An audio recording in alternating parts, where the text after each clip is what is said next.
Bismillahirrahmanirrahim. Assalamualaikum warahmatullahi wabarakatuh.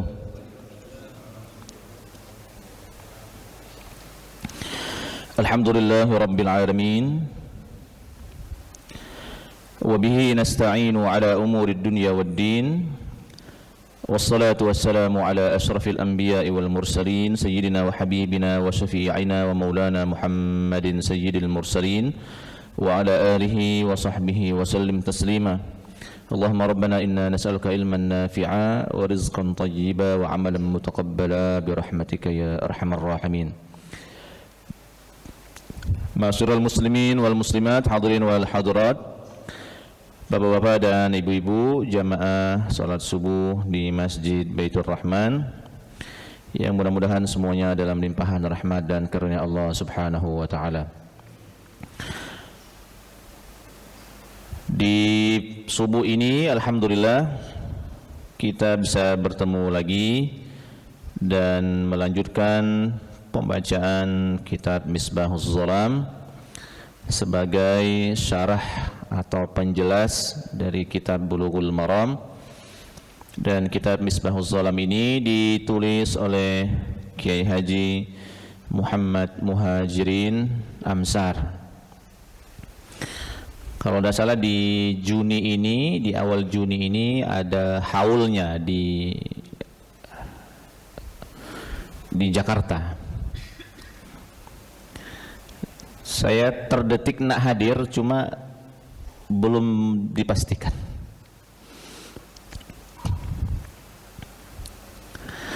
Bapak Ibu semua, hari ini di kota kita di Palembang ada aksi solidaritas Palestina. Dan itu bisa diikuti oleh kita semua. Tentu saja waktunya agak longgar, jadi pulang dari ta'lim ini sekiranya ada yang mau ikut kumpul juga masih bisa. Sebelum itu maksudnya kita pengajian dulu, kita ta'lim dulu sampai nanti menjelang syuruk insyaallah. Di subuh kali ini kita masuk di bab baru, babul azan, bab tentang azan. Al-adhanu fil lughati al-i'lam. Kata Kiai Haji Muhammad Muhajirin Amsar, azan itu secara bahasa artinya adalah al-i'lam, memberitahu. Secara syariat azan itu maksudnya adalah alfazun makhsusatun ma'rufatun ladal jami' syuri'at lil i'lami bi awqatis shalah.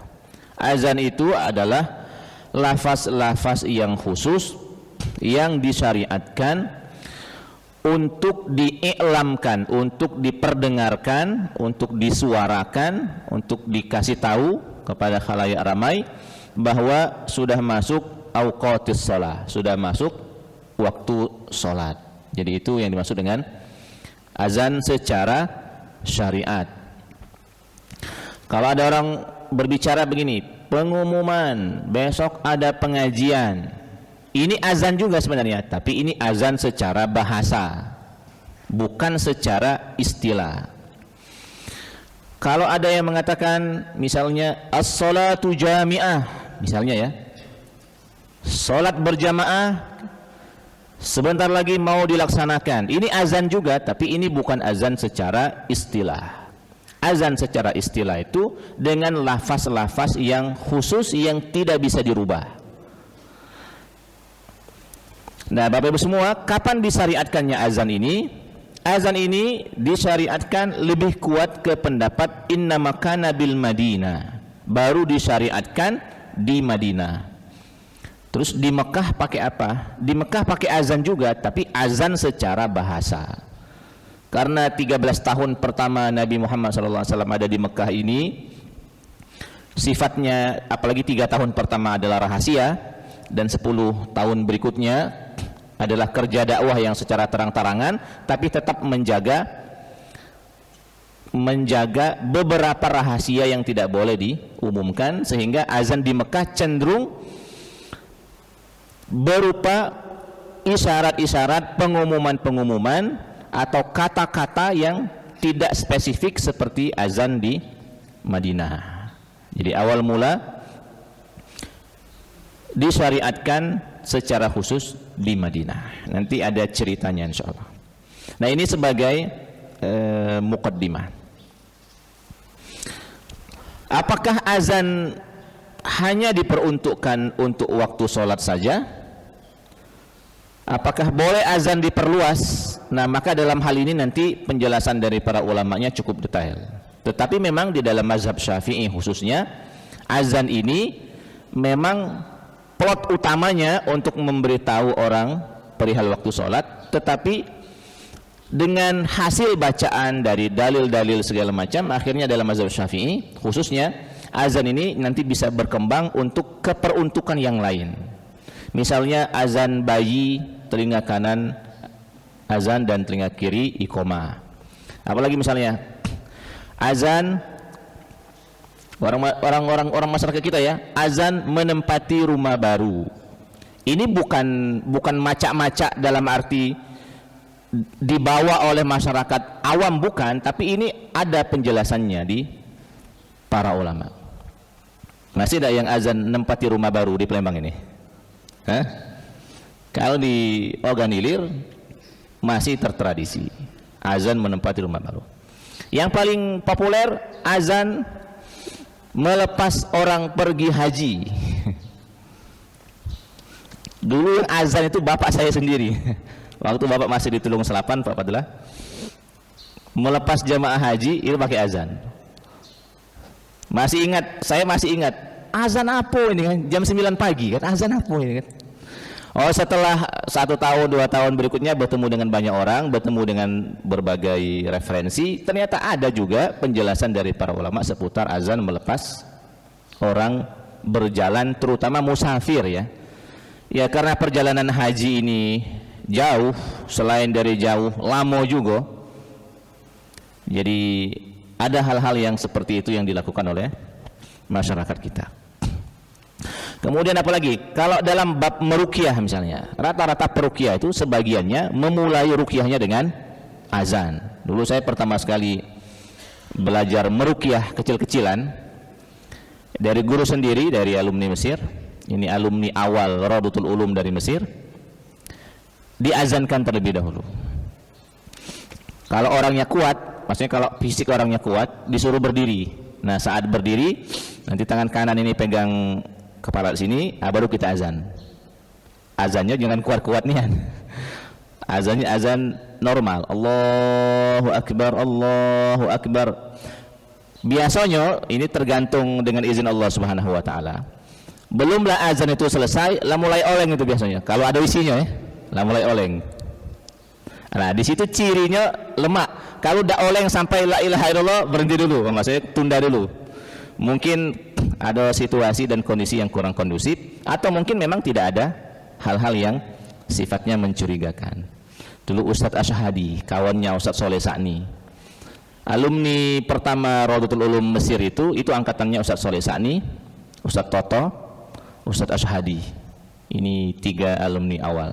Saya sendiri belajar meruqyah dengan Ustadz Asyhadi. Cuma memang meruqyah itu capek. Karena capek, akhirnya saya secara pribadi tidak terlalu menyukai menjadi peruqyah. Sehingga siapa yang minta ruqyah, saya umumkan dari sekarang, jangan dengan aku.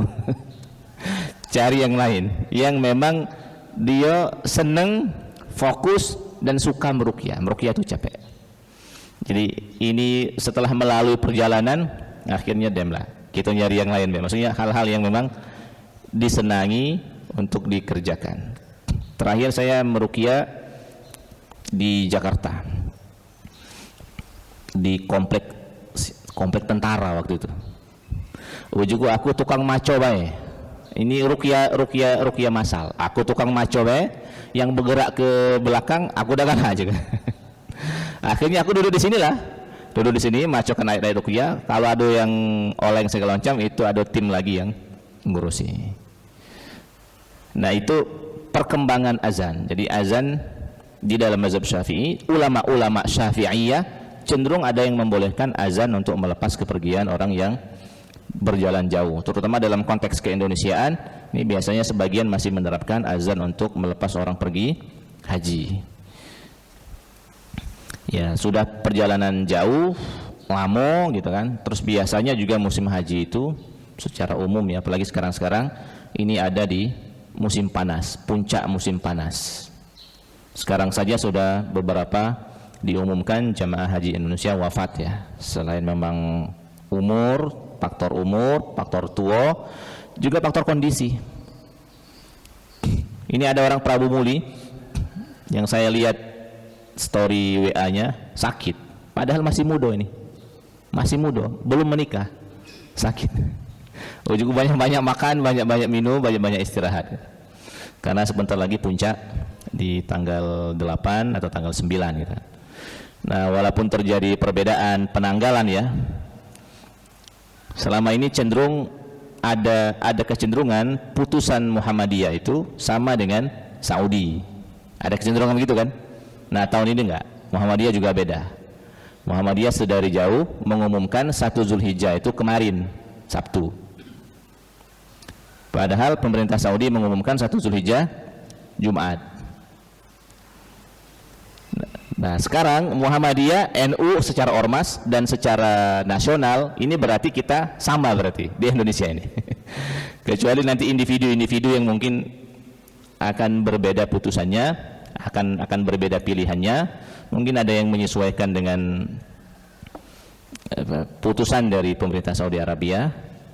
Ya, dalam hal ini ada khilafiyah memang di antara para ulama, apakah kita ikut satu putusan, dalam hal ini adalah putusan penguasa Mekah, ataukah kita juga diperkenankan untuk mengikuti putusan lokal di negeri masing-masing. Ini khilafiyah fikih. Biasa seperti itu. Sebagian fatwa membolehkan untuk mengikuti Mekah dalam hal ini, tetapi sebagian fatwa yang lain juga memperkenankan untuk tetap mengikuti penanggalan masing-masing. Kira-kira itu dulu, nanti kalau ada yang pengen ditanyakan di ujung boleh. Jangan terlalu melebar. Hadis yang pertama, bismillahirrahmanirrahim. An Abdullah ibni Zaidin ibn Abdi Rabbihi qala, dari Abdullah bin Zaid sahabat Nabi Muhammad SAW qala, berkata, tafa bi wa ana naimun. Saya, kata Abdullah bin Zaid, saat saya tidur, wa ana naim, saat saya tidur, saya itu bermimpi ada orang yang mendatangi saya. Rajulun faqala, di hadis ini diperpendek, cuma di syarahnya diperjelas. Sebenarnya sebelum Abdullah bin Zaid ini tidur, sebelumnya itu ada kumpul-kumpul di Madinah. Kumpul-kumpul ini dimaksudkan untuk menentukan penanda masuknya waktu sholat, yang dengan itu orang-orang di sekitar ini tahu bahwa waktu sholat sudah masuk. Nah, sebagian ada yang mengusulkan untuk dipakai semacam bendera saja sebagai kode. Misalnya kalau sudah masuk waktu zuhur, angkat bendera gitu kan. Nah, usul ini ditampung, tapi akhirnya kata Nabi Muhammad SAW, kira-kira enggak, kita cari yang lain saja. Jangan yang sifatnya mengibarkan bendera. Ada lagi yang mengusulkan, karena pada waktu itu Yahudi sudah ada, orang-orang Yahudi sudah ada. Karena orang-orang Yahudi biasanya sebagian dari penanda ibadah mereka apa? Trompet biasanya. Mereka meniupkan trompet, sejenis trompet lah. Ada yang mengusulkan, gimana kalau seandainya kita samakan baik dengan yang Yahudi? Kata Rasul, enggak, jangan, itu lado yang make, cari yang lain. Karena pada waktu itu Nasrani juga sudah duluan. Nasrani penanda waktu ibadah mereka apa? Lonceng kan? Ada juga yang mengusulkan, gimana kalau saya kita pukul lonceng saja? Kata Nabi Muhammad SAW, nggak usah, itu sudah ada punya orang. Kira-kira cari ide yang jangan mirip-mirip dengan penanda ibadahnya orang. Nah, ini obrolan sebelum Abdullah bin Zaid itu balik ke rumah. Karena tidak putus, cerita tidak putus, akhirnya balik ke rumah masing-masing. Dan ternyata malamnya di antara sahabat yang bermimpi itu ada Abdullah bin Zaid Dan ternyata sahabat Nabi yang lainnya ada yang punya mimpi sama. Di antaranya adalah Umar bin Khattab radhiyallahu anhu juga punya mimpi yang sama. Nah, kata Abdullah bin Zaid, saat saya tidur, saya melihat ada orang bawa lonceng. Terus kata Abdullah bin Zaid begini, wahai fulan, di dalam mimpi itu, mau enggak engkau memberikan lonceng itu untuk saya? Kata laki-laki dalam mimpi ini, untuk apa?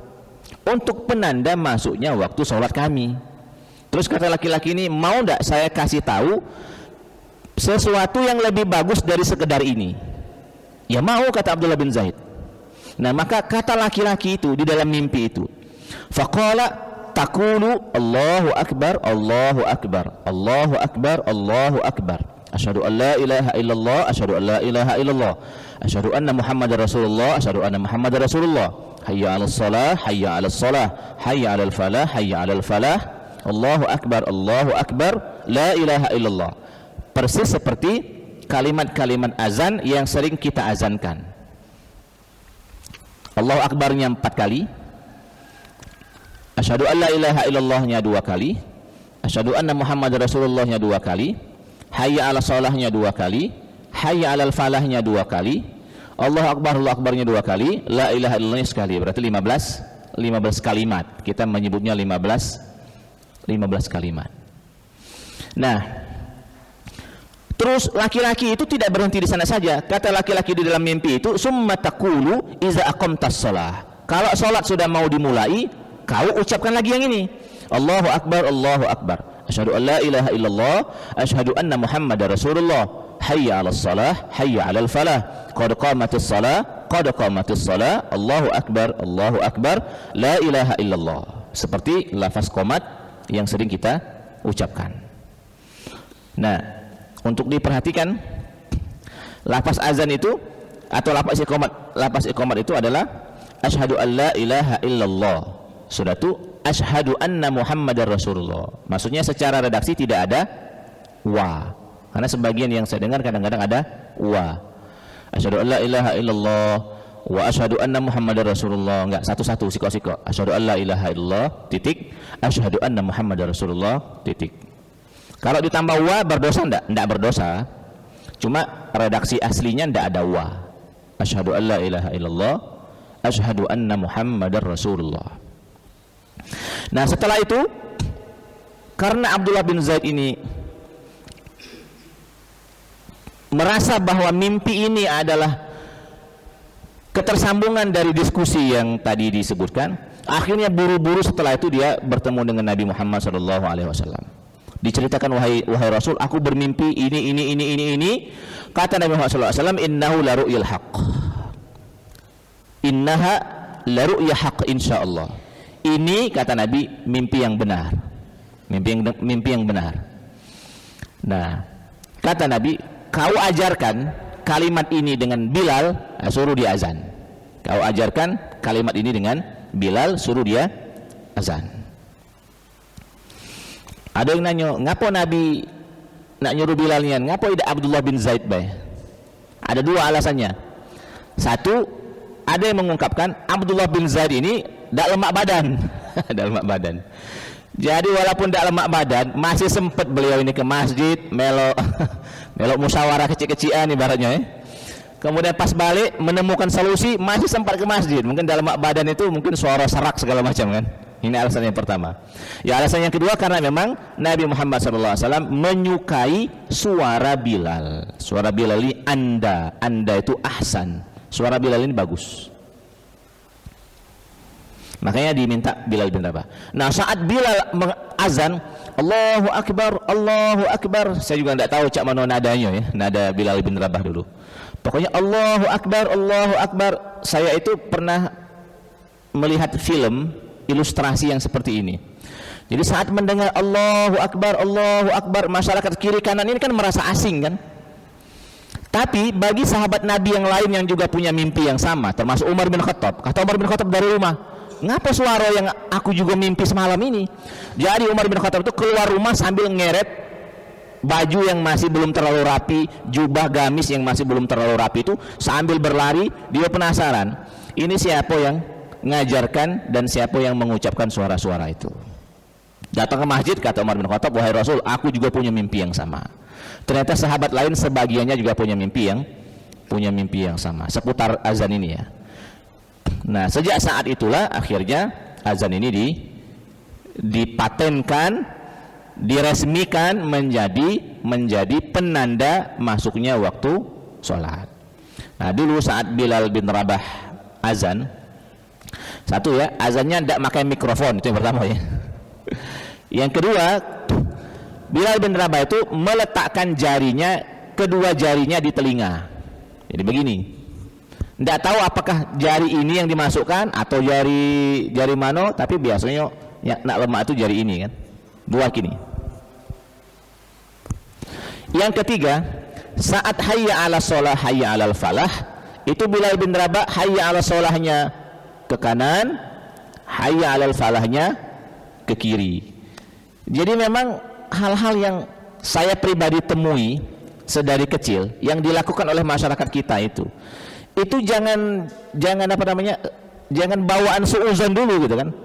Saya sedari kecil sering menemukan orang azan itu ke kanan baru kemudian ke kiri kan. Ya ternyata ini perilaku Bilal bin Rabah, yaitu model dan praktik azan tanpa mikrofon gitu kan. Dan bahwa sekarang sudah ada mikrofon, azannya misalnya tidak harus nutup telingonian, dan azannya juga tidak harus ngadap kanan ngadap kiri nian, tidak jadi masalah. Ini kan namanya perkembangan zaman, perkembangan teknologi. Karena Bilal bin Rabah, beliau menutup kedua telinga ini supaya suaranya itu keras gitu kan. Makanya wong kalau ngaji lagu itu, kalau dia suara paling tinggi mesti dia nutup telinganya dulu. Kalau suaranya suara yang datar, nada koror, nada nawa gitu kan. Kalau nada jawab itu biasanya ini seluruhnya tuh. Nah, ngapa Bilal bin Rabah ngadap kanan ngadap kiri? Karena memang tidak pakai mikrofon, tidak pakai corong. Jadi supaya suara itu lebih terdengar kemana-mana. Jangankan di zaman Bilal bin Rabah, ini cerita sebagian orang tua kami di desa Sakatiga. Dulu orang tarhiman di Sakatiga itu naik pucuk menaro. Naik pucuk menaro. Saya sendiri baru dapat cerita itu tahun 2023 inilah. Jadi wong tarhiman di Sakatiga dulu itu naik pucuk menaro. Zaman-zaman bingen. Ya arhamar rahimin irhamna gitu. Ngadap ke kanan gitu kan. Ya arhamar rahimin irhamna, ngadap ke kiri. Ini orang tarhiman dulu. Apalagi di zaman Bilal bin Rabah.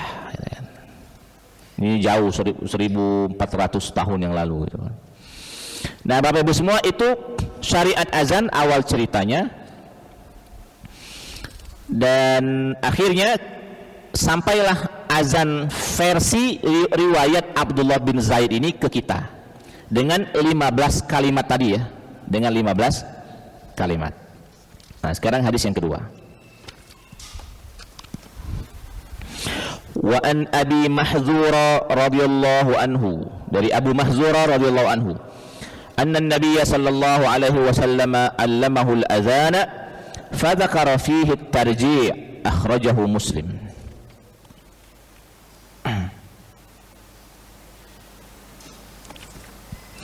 Dari Abu Mahzura radhiyallahu anhu bahwa Nabi Muhammad sallallahu alaihi wasallam mengajarkan azan kepada Abi Mahzurah ini, kepada sahabat Nabi yang bernama Abi Mahzurah ini, diajarkan azan. Fadzakara fihi tarji'. Dalam azan yang Nabi ajarkan kepada Abu Mahzurah ini ada perbedaan dikit dengan azan yang diriwayatkan di dalam mimpi Abdullah bin Zaid. Bedanya di mana? Di sini ada tarji'. Tarji' itu begini. Allahu Akbar, Allahu Akbar, tetap dua. Allahu Akbar, tetap. Asyhadu an la ilaha illallah, asyhadu an la ilaha illallah, tetap. Asyhadu anna Muhammadar Rasulullah, asyhadu anna Muhammadar Rasulullah, tetap. Nah, kemudian sebelum hayya ala shalah diulang lagi. Asyhadu an la ilaha illallah, asyhadu an la ilaha illallah, asyhadu anna Muhammadar Rasulullah, asyhadu anna Muhammadar Rasulullah. Itu yang disebut dengan tarji'. Model azannya ada yang menjelaskan ke saya, benar salahnya nanti boleh dikoreksi. Kira-kira bentuknya begini. Di awal keras, Allahu Akbar, Allahu Akbar, Allahu Akbar, Allahu Akbar. Nah, karena sudah keras, syahadat yang pertama ini agak slow ya.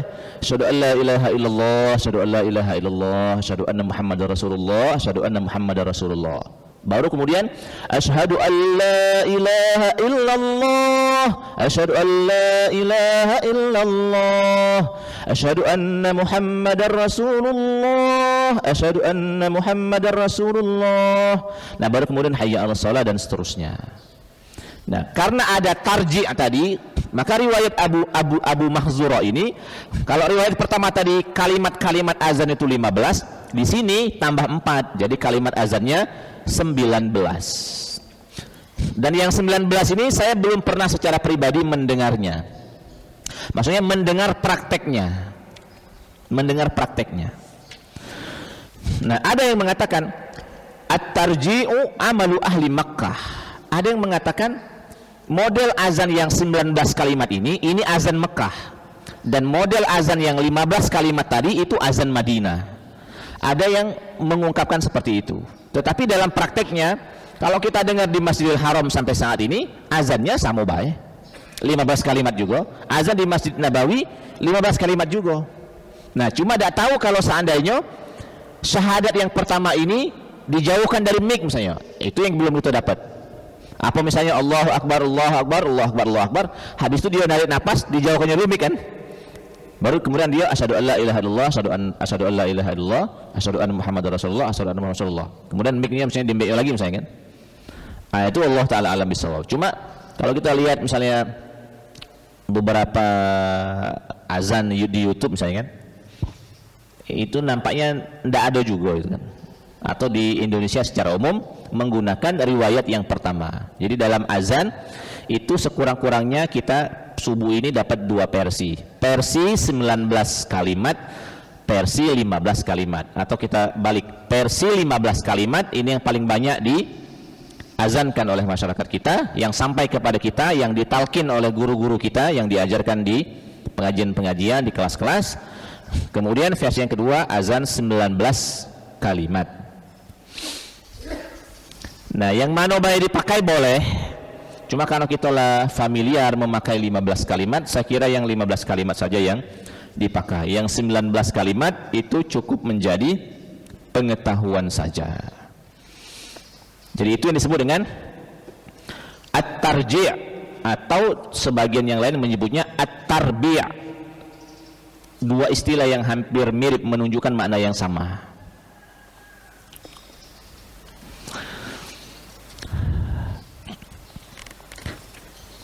Hadis berikutnya. Bismillahirrahmanirrahim. Wa an Abi Juhaifah, dari Abu Juhaifah radhiyallahu anhu qala, berkata, Ra'aitu Bilalan yu'adzin. Kata Abu Juhaifah, saya melihat Bilal azan. Kujingoknian Bilal azan. Wa atatabba'u fahu. Dan kata Abu Juhaifah ini, saya jingok nian, saya amati nian mulut Bilal itu, saya fokus nian, saya jingok nian, saya ranapi nian, jong Palembang. Hahuna wa hahuna, pokoknya mulutnya bergerak, ku jingok nian. Kemudian kata Abu Juhaifah ini, wa isba'ahu fi udhunaihi. Ini yang tadi saya sebutkan. Dan kedua jarinya ada di kedua telinganya. Dua, bukan sikap, bukan ya? Dua. Rawahu Ahmad wa Tirmizi. Wa Ibnu Majah wa ja'ala isbi'aihi fi udhunaihi. Wa Abi Daud, riwayat Imam Abu Daud ada tambahan. Walawa unuqahu, lawa. Lawa ini iltifat, nyengok kanan nyengok kiri. Lamma balagha hayya 'alas shalah yaminan. Kalau hayya 'alas shalah, lawanya itu iltifatnya itu ke kanan. Hayya 'alas shalah. Kalau saya nonton film, ilustrasinya itu bahkan hayya 'alas shalahnya itu sambil ini hayya 'alas shalah gitu kan. Kira-kira payu sini kira-kira kan. Hayya 'alas shalah ke kanan. Baru kemudian wasimalan. Wasimalannya tuh ke kiri, ya hayya 'alal falah kan. Hayya 'alal falah gitu. Walam yastadir. Walam yastadir ini apa kira-kira? Tidak muternian. Azannya itu tidak muter depan belakang kiri kanan dapat galau tidak. Cuma sekedar leher inilah yang muternya tuh. Nah, inilah muternya tuh. Kira-kira beginilah. Nah, ini riwayat yang kita baca di subuh ini. Jadi itu bentuk praktiknya. Jadi Bapak Ibu semua, kalau kita misalnya menemukan hal yang belum kita ketahui dari sebuah masyarakat misalnya ya, sekurang-kurangnya jangan ditolak terlebih dahulu, jangan juga diterima terlebih dahulu, jangan juga ditolak. Intinya aku belum tahu misalnya kan. Nah kayak gitu cari tahu. Dulu misalnya di antara tradisi khotaman kami di Salatiga terutama ya, tradisi khotaman Al-Quran, kalau sudah masuk surat Wadduha itu kami bertakbir dari Wadduha sampai ke Al-Ikhlas. Kalau mau pindah surat kami bertakbir sampai sekarang masih. Kalau bapak dan ibu-ibu saya mengikuti khotaman Al-Quran, tadarusan Al-Quran di Salatiga di bulan Ramadan, dari Wadduha sampai Al-Ikhlas itu jedah dengan takbir sekurang-kurangnya Allahu Akbar, baru kemudian Bismillahirrahmanirrahim gitu kan. Kalau habis Allahu Akbar, Bismillahirrahmanirrahim, Qul huwallahu ahad, Allahus samad, lam yalid walam yulad, lam yakul lahu kufuwan ahad, Allahu Akbar, Bismillahirrahmanirrahim. Nah, dulu saat saya kecil saya melok-melok baik, agak besar dikit mulai mempertanyakan ini dapat dari mana kira-kira kan. Nah, saya pribadi setelah selesai kuliah baru kemudian terbaca di salah satu buku Ulumul Quran di dalam kitab Al-Itqan milik Imam As-Suyuti. Ternyata memang sebagian dari tabi'in dan sahabat Nabi ada yang mengamalkan model seperti itu. Saat mereka ngaji Al-Quran, begitu masuk surat Wadduha sampai selesai, mereka jedah dengan takbir. Dan memang riwayatnya banyak yang menyebutkan hal seperti itu. Nah, jadi ini maksudnya adalah kalau kita menemukan sekali lagi hal-hal yang misalnya baru di masyarakat kita, bukan hal yang baru, hal-hal yang kita belum tahu, kok begini ya misalkan. Nah, apa alasannya misalkan? Ngapa model seperti ini? Nanti jangan dulu diingkari, diam dulu dalam arti kita belum tahu jawabannya untuk kita cari tahu jawabannya nanti. Ini hadis ke berikutnya lagi, dikit lagi. Wa an Abi Mahdzurah, dari Abu Mahdzurah radhiyallahu anhu, anna Nabiy sallallahu alaihi wasallam a'jabahu sautuhu fa'allamahu al-adzan. Nah, selain dari Bilal bin Rabah, Rasulullah sallallahu alaihi wasallam ini juga senang dengan suara Abu Mahdzurah. Senang dengan suara Abu Mahdzurah. Gara-gara Nabi senang dengan suara Abu Mahdzurah ini, akhirnya Abu Mahdzurah ini dipanggil, "Oh ya Nabi, kau gala aku ajarkan azan." Payu. Diajarkan Nabi azan, setelah itu dia jadi muazzin. Jadi Nabi sallallahu alaihi wasallam itu ini tipikal pemimpin yang tahu potensi yang dipimpin. Karena tahu potensi yang dipimpin, akhirnya kebijakannya beda-beda. Nyengok wong yang bagus suaranya, dipanggilnya sini. Kalau tidak kau ajarkan azan, diajarkannya azan, jadilah muazzin gitu. Nyengok ada sahabat yang galaklah bebala daripada damai, dipanggil di sini. Kalau tidak milu aku perang gitu kan. Laju gitu kan. Dulu ada sahabat Nabi yang bernama Abu Dzar Al-Ghifari. Ini masyhur lah ya. Maksudnya namanya masyhur. Al-Ghifari itu suku. Al-Ghifari ini kalau bahasa kita daerah, siapa yang lewat Al-Ghifari kena begal dia. Kena begal dia. Jadi Abu Dzar itu sahabat Nabi yang datang dari Ghifar. Ghifar ini adalah dusun yang siapa yang lewat situ habis dia kena begal. Nah, Saat Abu Dzar Al-Ghifari ini sudah masuk Islam, kan Abu Dzar Al-Ghifari kan minta jabatan kan. Wahai Nabi, aku minta jabatan A, B, C, D. Oh ya Nabi, tidak usah lah, jabatan itu berat. Kaget kau nyesal. Berat di bumi, lebih berat lagi di akhirat pertanggungjawabannya. Ngapa Nabi tidak galak ngasih Abu Dzar Al-Ghifari ini jabatan? Karena Abu Dzar Al-Ghifari ini, mohon maaf, kita hormat dengan para sahabat, dominan melawannya daripada yang lain. Melawan iyo, cuma yang lainnya belum hebatnya dibanding rombongan-rombongan Abu Bakar, Umar, Utsman. Maksudnya dari sisi misalnya strategi perencanaan misalnya ya. Kalau melawannya iyo, kira-kira cah itu. Mungkin bahasa halus yang pengen disampaikan oleh Rasulullah SAW, wahai Abu Dzar, kalau nak jadi pemimpin, tidak usah lah. Cuma kalau kau nak jadi pemimpin perang, lajulah kira-kira kan. Yang galak labu balaya kan. Nah, ini namanya Rasul itu paham dengan potensi. Termasuk Nabi Muhammad SAW itu melihat ada dua sosok Umar dulu di zaman jahiliyah. Ada Amr bin Hisham, ada Umar bin Khattab. Dua Umar. Ada Ustadz Umar gitu. Ada dua Umar. Umar yang pertama ini itulah siapa? Abu Lahab apa Abu Jahal? Abu Lahab. Ini Umar yang pertama. Namanya Umar juga. Umar yang kedua Umar bin Khattab. Karena Rasul tahu dua potensi ini. Abu Lahab ini orang bagus, walaupun non muslim bagus. Umar bin Khattab orang bagus juga. Akhirnya Rasul mendoakan, Allahumma, Rasul mengatakan begini, ya Allah, buatlah agamamu ini lebih mulia, lebih kuat dengan Islamnya salah satu di antara dua Umar ini. Jadi Rasul itu ngincer wong itu, tahu dengan potensi wong itu diincer sampai akhirnya Nabi itu mendoakan, ya Allah, perkuatlah Islam ini dengan salah satu di antara dua Umar ini. Akhirnya yang masuk Islam itu adalah Umar bin Khattab. Umar yang lain tidak. Nah, jadi di ujung pembahasan kita kali ini, walaupun kita bahas tentang azan, ini ada quote yang bagus. Quote yang bagus itu begini. Kaderisasi itu aktif, bukan pasif. Kaderisasi itu aktif. Kalau kita pengen mencari, membaguskan organisasi dan seterusnya, uang itu harus dicari, jangan nunggu pendaftaran. Kalau uang telah dapat, incer, lakukan pendekatan. Setelah itu bawa ke dalam doa, ya Allah, aku kepengen uang ini masuk organisasiku. Mana lah kira-kira caranya? Mana caranya? Ya Allah, aku kepengen uang ini jadi muazin di Baitur Rahman. Tolong ya Allah, lunakkan hatinya. Suaranya bagus.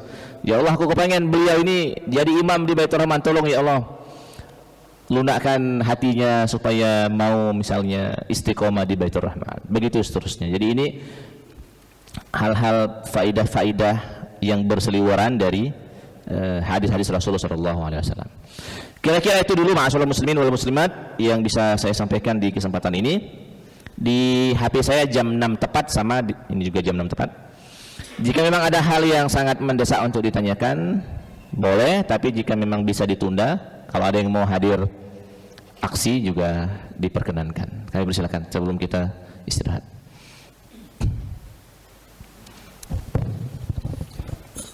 Assalamualaikum Ustaz. Waalaikumsalam. Izin bertanya Ustaz. Saya mau menanyakan doa sebelum azan, dan kebanyakan saya menemukan di beberapa musola dan beberapa masjid, dan saya juga sebagai muadzin di salah satu musola sering melakukan selawat dulu sebelum azan. Subhanallah walhamdulillah wala ilaha illallah wallahu akbar wala haula wala quwata illa billahil aliyil azim. Allahumma shalli ala sayyidina Muhammad wa ala sayyidina Muhammad Allahu ya karim. Bahkan kalau diberi kesempatan di Masjid Baitur Rahman azan, saya juga pakai itu. Apa itu karena menurut saya bagus, ya saya lakukan. Itu memang ada hadisnya gitu. Terima kasih Pak Ustaz. Iya. Di rumah saya itu, saya baru beli buku, judulnya Bid'ah di Masjid. Secara judul buku kan, secara judul buku dia harus membawa misi penasaran. Isinya bagus.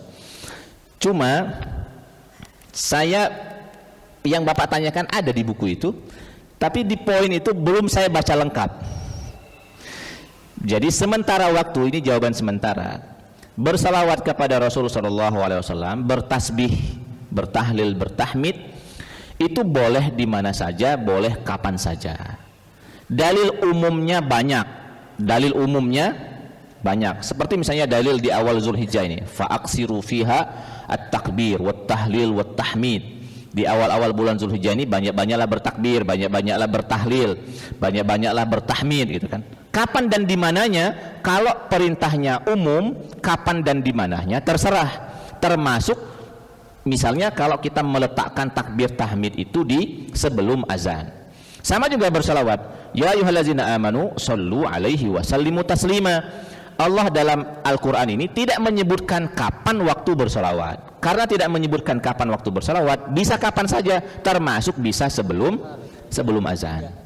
Jadi perkara zikir, ucapan, takbir, tahmid, salawat yang dilantunkan oleh sebagian muazzin sebelum dia azan itu dalam taraf boleh-boleh saja dan tidak haram hukumnya. Dalilnya apa? Dalilnya adalah keumuman perintah untuk berzikir dimanapun dan kapanpun berada. Dilapaskannya dalam jahar, maksudnya apa Pak? Kalaupun jahar, jangan jahar nian, maksudnya jadilah. Ya. Misalnya Allahumma sholli ala sayyidina Muhammad wa ala ali sayyidina Muhammad misalnya ya. Terima kasih Pak. Ya. Itu lagi Ustaz. Pak Mujani. Iya, sebentar Pak Ji. Assalamualaikum warahmatullahi wabarakatuh. Wassalamualaikum warahmatullahi wabarakatuh. Ustaz, kalau yang azan di waktu dalam kubur itu sebelum Meninggal, kubur itu ditutup ya, itu gimana tuh? Oke. Azan sebelum kuburan ditutup. Saya pertama sekali menemukan praktik ini saat melok nguburkan orang Betawi, orang Jakarta. Terus terang di dusun kami Sakatigo, saya tidak menemukan. Tidak tahu apa adalah. Ada. Berarti zaman Pak Padela masih ada kan? Zaman kami sampai saat ini saya belum menemukan kalau di Sakatiga. Berarti sudah ada pergeseran, sudah ada perubahan. Tapi saya menemukan pertama kali justru di Jakarta. Waktu itu ada tetangga kontrakan, tetangga kosan, rumah warga meninggal. Saya ikut, saya penasaran bagaimana cara orang Jakarta menguburkan. Nah ternyata memang di dalam itu dikubur ini, diazankan. Nah sekarang bagaimana jawaban fikihnya?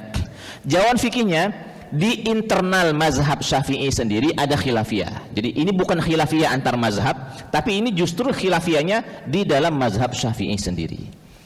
Tapi mayoritas ulama-ulama Syafi'iyah itu cenderung tidak terlalu menyukai untuk azan di dalam kuburan. Walaupun ada sebagian dari ulama Syafi'iyah yang tetap memperkenankan. Kalau ditanya dalilnya apa? Dalilnya kias. Kias itu begini. Sebagaimana saat manusia datang ke muka bumi ini disambut dengan azan, maka saat manusia ini pulang dari muka bumi ibaratnya ya, juga dilepas dengan azan. Itu baik dalilnya, dan dalil ini diperdebatkan di internal mazhab Syafi'i sendiri. Dalil qiyas ini ya. Tapi kalau misalnya dalil bayi yang dilahirkan itu sekurang-kurangnya, walaupun misalnya hadisnya doif, ada hadisnya. Mengazankan bayi, taruhlah kita anggap mengazankan bayi ini hadisnya doif segala macam, tapi sekurang-kurangnya masih ada cantolan hadis teksnya.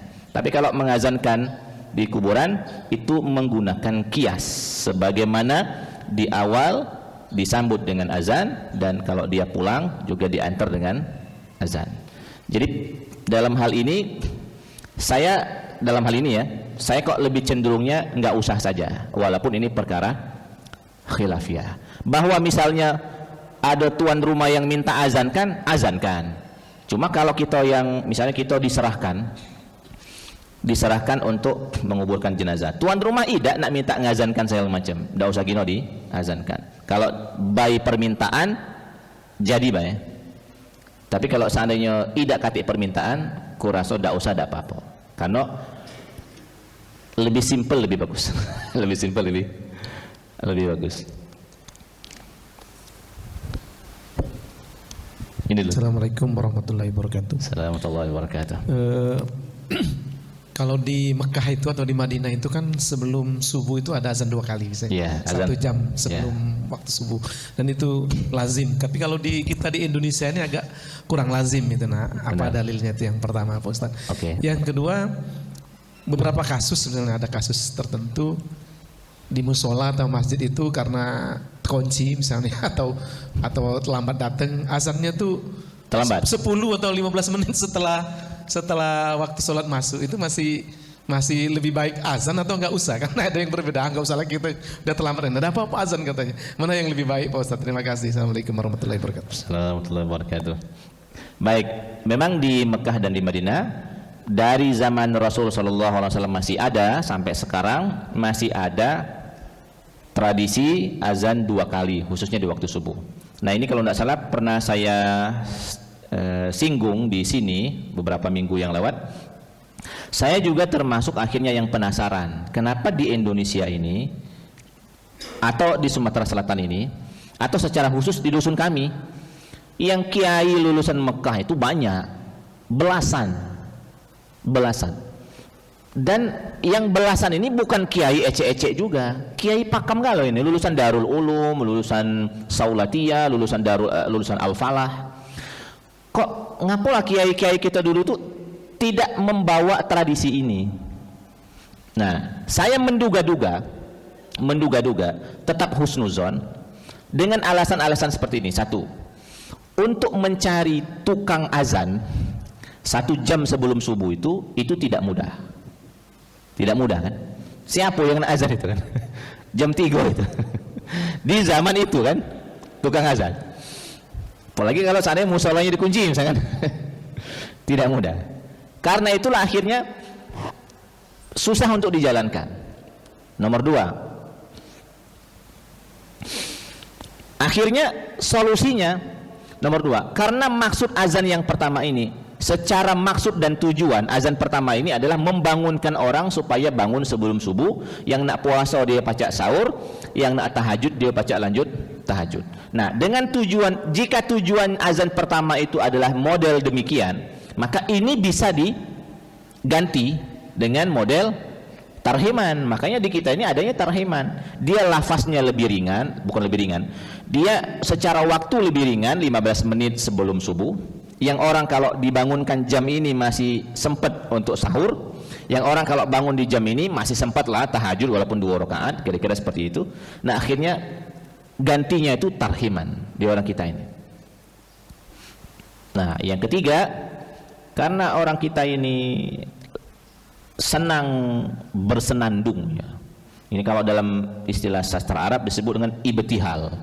Ibtihal itu zikir atau doa dari satu orang.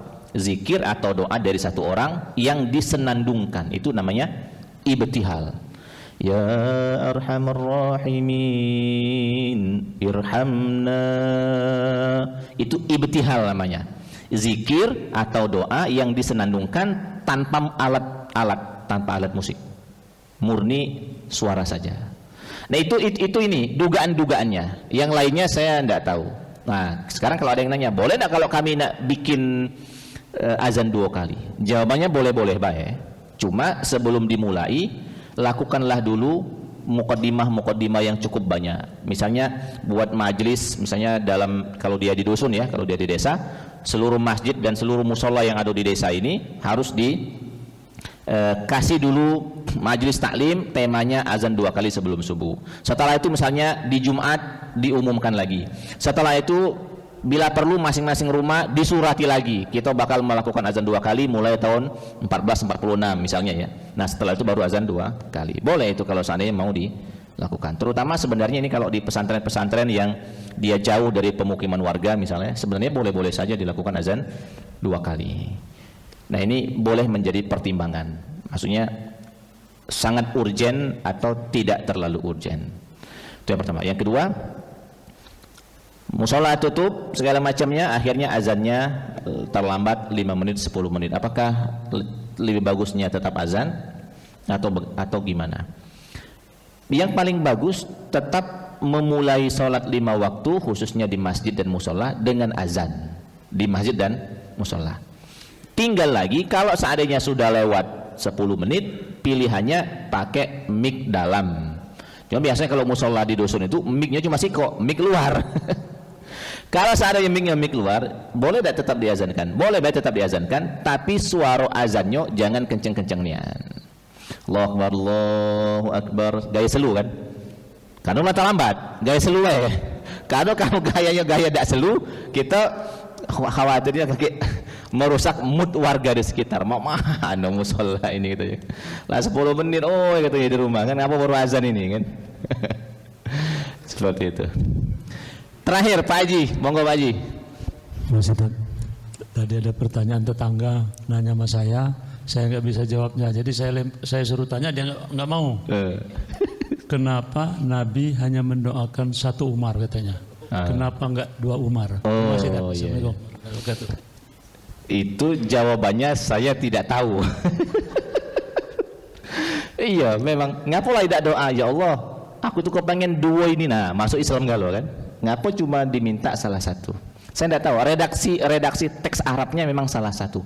Bi ahadi umaraini. Ya Allah, aizzal Islama bi ahadi umaraini. Saya juga nggak tahu. Itu realitas di lapangan itu. Realitas di lapangan. Apa mungkin tidak mungkin? Caknya tidak mungkin kalau dua-duanya. Mungkin cak itulah analisisnya. Dua-duanya caknya tidak mungkin. Kira-kira itu Pak Haji. Saya nggak tahu. Subhanakallahumma rabbana wa bihamdika asyhadu an la ilaha illa anta wa astaghfiruka wa atubu ilaik. Assalamualaikum warahmatullahi wabarakatuh.